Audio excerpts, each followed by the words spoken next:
जय श्री राम। प्रियजनों, हर हर महादेव। आज हम शिव भक्त की एक अनूठी कथा लेके आए हैं आप लोगों के लिए। आप लोग कैसे हैं कमेंट बॉक्स में ज़रूर बताएं। 300 वर्षों पहले एक अद्भुत घटना हुई। कर्नाटक के दक्षिणी भाग में एक भक्त थे और उनकी बूढ़ी माँ थी। वो काशी में विश्वनाथ की गोद में मरना चाहती थी। उन्होंने अपने जीवन में कभी कुछ नहीं मांगा था। ये एक चीज़ अपने बेटे से मांगी, मुझे काशी ले चलो, मैं बूढ़ी हो रही हूँ, मैं वहाँ जाकर मरना चाहती हूँ। तो वो आदमी अपनी बूढ़ी माँ को लेकर चलने लगा। तो दक्षिण कर्नाटक से काशी तक जंगलों से होकर जाना एक बहुत लंबी दूरी थी और वो पैदल चल रहे थे। बुढ़ापे की वजह से माँ बीमार हो गई तो उन्होंने उन्हें कंधे पर उठा लिया। उनकी शक्ति धीरे धीरे खत्म हो रही थी और सिर्फ एक ही तरीका था जिससे वो चलते रहे।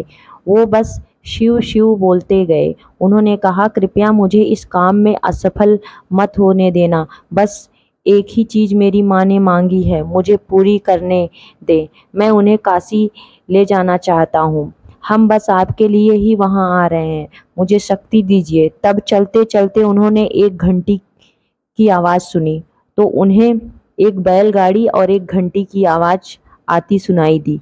तब उन्होंने धुंध से आती एक बैलगाड़ी देखी जो अजीब है। कर्नाटक में आप अकेला बैल देख सकते हैं, पर आसपास के इस्तेमाल के लिए लंबी दूरी के लिए हमेशा दो बैल होते हैं। पर जंगल में अकेला बैल अजीब है। पर आप थके होते हैं तो इन छोटी चीज़ों की परवाह नहीं करते। गाड़ी आने पर उन्होंने चालक से विनती की। वो उनका चेहरा नहीं देख सके क्योंकि धुंध थी और वो खुद को ढके हुए थे। मेरी माँ बीमार है, क्या आप की गाड़ी में सवारी कर सकते हैं? वैसे ये खाली ही है। उस आदमी ने इशारा किया तो वो दोनों चढ़ गए। गाड़ी जंगल के रास्ते से जा रही थी। कुछ समय बाद उन्होंने देखा कि ये कुछ ज़्यादा ही सुगम सवारी है। ये ऊबड़ खाबड़ सवारी नहीं थी जैसा उसे होना चाहिए था। तब उन्होंने देखा पहिए घूम नहीं रहे थे, वे थमे थे और गाड़ी चल रही थी। तब उन्होंने बैल को देखा, बैल बैठा हुआ था और फिर भी गाड़ी चल रही थी। फिर उन्होंने ड्राइवर को देखा, बस एक चोंगा ही था, कोई आदमी नहीं था। उसने अपनी माँ की ओर देखा। माँ ने कहा, अरे बुद्धू, हम पहुँच गए हैं, कहीं जाने की ज़रूरत नहीं है, यही जगह है, मुझे जाने दो। और माँ ने अपना शरीर वहीं छोड़ दिया। बैलगाड़ी और ड्राइवर गायब हो गए। तब वो आदमी वापस लौट आया। लोगों ने सोचा ये आदमी अपनी माँ को कहीं फेंक कर चला आया, ये उन्हें काशी नहीं ले गया, ये तो बहुत जल्दी वापस आ गया। उन्होंने कहा, तुमने अपनी माँ को कहाँ फेंक दिया? वो बोले, हमें जाना ही नहीं पड़ा, शिव खुद हमारे लिए आए। उन्होंने कहा, बकवास। तो बोलो, आप क्या सोचते हैं?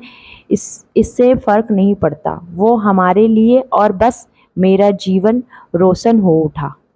मैं अपने भीतर ये जानता हूँ, आपको नहीं पता तो आप जाने।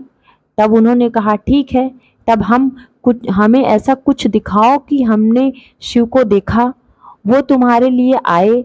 वो बोले, मैं नहीं जानता, मैंने उन्हें नहीं देखा, मैं बस एक चोगा देखा, कोई चेहरा नहीं, वो खाली था। वो बस ऐसे ही फालती लगाकर बैठे थे, वो बस ऐसे ही बैठे थे। वो बैठ गया और अचानक सबने बस उसके कपड़े देखे, वो वहाँ था। वो दक्षिण भारत के महान संत बने। वो यहाँ वहाँ घूमते रहे। वे जहाँ भी गए लोगों ने उन्हें खाली चेहरे के रूप में पहचाना। भक्ति मतलब आपको खुद को विलीन करने का एक तरीका मिल गया है।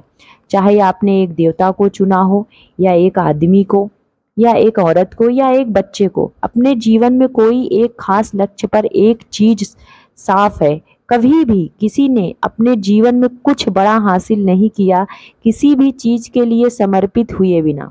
चाहे वो खेल हो, कला हो, पॉलिटिक्स हो, म्यूजिक हो, अध्यात्म हो, कुछ भी हो, जब तक आप समर्पित नहीं होंगे कुछ भी महत्वपूर्ण नहीं होगा।